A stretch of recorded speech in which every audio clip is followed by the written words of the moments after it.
بھی تم پر کچھ حقوق ہیں، یہ کہ تم لباس اور طعام کی سہولتوں میں ان کے ساتھ حسن سلوک کرو۔ اگر وہ تمہاری نافرمانی سے باز آ جائیں اور جائز امور میں تمہاری اطاعت کریں تو دستور کے مطابق انہیں خوراک اور لباس فراہم کرو۔ عورتیں معروف کاموں میں تمہاری نافرمانی نہ کریں۔ اگر وہ اس معیار پر پورا اترتی ہیں تو تمہیں ان پر کسی زیادتی کا کوئی حق نہیں ہے۔ عورتیں گھریلو اخراجات میں شوہر کی اجازت کا خیال رکھیں۔ بچے کا نسب اسی کی طرف منسوب ہوگا عورت جس کے نکاح میں ہے۔ زانی کے لیے محرومی ہے اور اس کا حساب اللہ کے سپرد ہے۔ کسی عورت کے لیے جائز نہیں کہ وہ اپنے شوہر کی اجازت کے بغیر اپنا مال کسی اور کو دے۔ سنو، جس نے اپنے نسب کی نسبت اپنے حقیقی باپ کے سوا کسی اور کی طرف کی تو اس پر اللہ تعالیٰ، اس کے فرشتوں اور سب لوگوں کی لعنت ہے۔ اس کی نہ کوئی فرض عبادت قبول ہوگی اور نہ ہی نفل۔ اپنے خادموں اور ماتحتوں کا اچھی طرح خیال رکھو۔ انہیں وہی کھلاؤ جو خود کھاتے ہو، وہی پہناؤ جو خود پہنتے ہو۔ اگر وہ کوئی ایسا گناہ کرے جو تمہارے نزدیک ناقابل معافی ہے تو انہیں انتہائی سخت سزا دینے کے بجائے ان سے جان چھڑانے کا دوسرا طریقہ اختیار کرو۔ میں ایک بار پھر تاکید کے ساتھ تمہیں حکم دیتا ہوں کہ اپنے خادموں اور ماتحتوں کے ساتھ حسن سلوک کرو۔ انہیں وہی کھلاؤ جو خود کھاتے ہو اور وہی پہناؤ جو خود پہنتے ہو۔ اے لوگوں، مجھے حکم دیا گیا ہے کہ میں لوگوں سے لڑوں یہاں تک کہ وہ کلمہ لا الہ الا اللہ کہنے پر آمادہ ہو جائیں۔ جب وہ توحید اور رسالت کا اقرار کر لیں تو ان کی جان و مال محفوظ ہے۔ آخرت میں ان کا حساب اللہ پر ہے، یعنی باطن اور نیتوں کا فیصلہ اللہ کی عدالت میں ہوگا۔ اللہ کے ساتھ کسی کو شریک نہ ٹھہراؤ، ناحق کسی کو قتل نہ کرو، زنا نہ کرو اور چوری نہ کرو۔ اے لوگو، میرے بعد کوئی نبی نہیں اور تمہارے بعد کوئی امت نہیں ہے۔ اپنے رب کی عبادت کرو، 5 وقت کی فرض نمازیں پڑھو، ماہ رمضان کے فرض روزے رکھو، بیت اللہ کا حج کرو، خوش دلی سے اپنے مال کی زکوٰۃ ادا کرو۔ اگر تم نے یہ سب کچھ کر لیا تو تمہارا رب عز و جل تمہیں جنت میں داخل فرمائے گا۔ اور اللہ سے ڈرتے رہو اور ناپ تول میں کمی نہ کرو اور زمین میں فساد برپا نہ کرو اور دین میں حد سے تجاوز نہ کرو۔ تم سے پہلی امتیں اس لیے ہلاک ہوئیں کہ انہوں نے دین میں غلو کیا، یعنی حد سے تجاوز کیا۔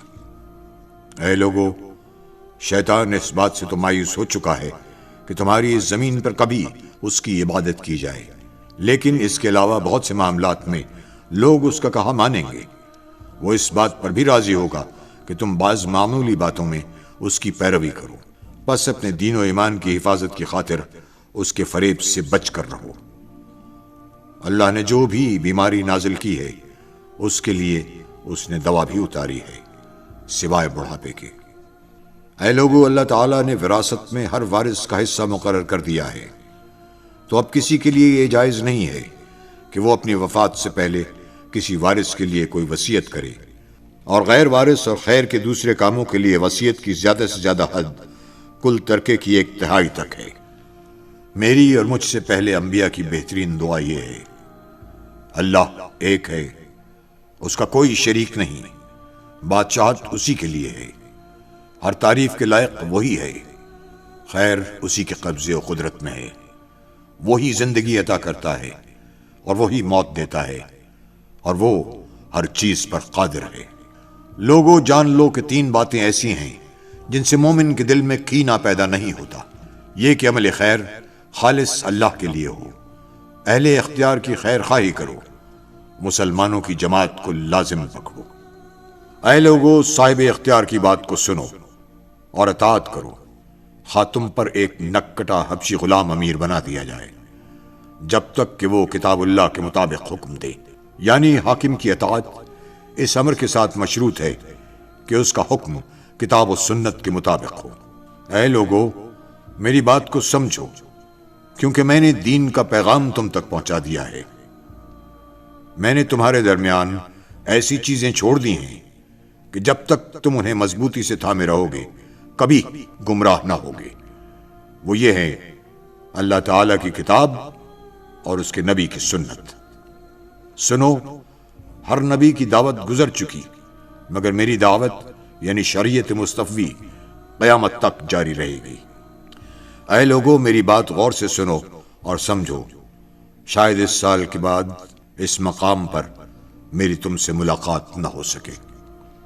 اے لوگو، خاموش رہو، شاید تم مجھے اس سال کے بعد یہاں نہ دیکھ سکو۔ میری بات غور سے سنو، میں تمہارے سامنے وضاحت سے بیان کر رہا ہوں، شاید اس سال کے بعد میری تم سے ملاقات نہ ہو سکے۔ مجھ سے مناسک حج اچھی طرح سمجھ لو، شاید میں اس سال کے بعد حج نہ کر سکوں۔ اے لوگو، علم حاصل کرو اس سے پہلے کہ علم اٹھا لیا جائے۔ آپ صلی اللہ علیہ وسلم نے 3 مرتبہ تکرار کے ساتھ فرمایا، علم کا اٹھانا اس طرح ہوگا کہ علماء حق اٹھا لیے جائیں گے۔ میں تم سے پہلے حوض پر موجود ہوں گا، میں تمہاری کثرت تعداد پر دوسری امتوں پر فخر کروں گا، تو میری رسوائی کا سبب نہ بننا۔ خبردار، میرے بعد کہیں کافر نہ ہو جانا کہ ایک دوسرے کی گردنیں مارنے لگو اور تم عنقریب اپنے رب سے ملاقات کرو گے۔ پس جو شخص دنیا میں رہتے ہوئے آخرت کو اپنے پیش نظر رکھے گا تو اللہ تعالیٰ اسے قوت ایمانی عطا کرے گا، اسے اسی دنیا میں تونگری اور بے نیازی عطا کرے گا، اور دنیا اس کے قدموں میں سرنگوں ہوگی۔ جس کا نصب العین یہی دنیا ہوگی تو اللہ تعالیٰ اس کی طاقت کو منتشر فرما دے گا، اور وہ اپنی آنکھوں کے سامنے فقر کو دیکھے گا، اور دنیا سے اس کے لیے جو حصہ لکھا جا چکا ہے وہ اسے مل کر رہے گا۔ سنو، تم نے مجھے براہ راست دیکھ لیا اور سن لیا، اور تم سے میرے بارے میں پوچھا جائے گا، بس جس نے مجھ پر جھوٹ باندھا تو وہ اپنا ٹھکانہ جہنم کو بنا لے۔ سنو، جو یہاں پر موجود ہیں وہ اس پیغام حق کو ان تک پہنچا دیں جو یہاں موجود نہیں ہیں۔ ممکن ہے کہ وہ لوگ جو یہاں پر موجود نہیں ہیں وہ اس پیغام کی حفاظت براہ راست سننے والوں سے بھی زیادہ کریں۔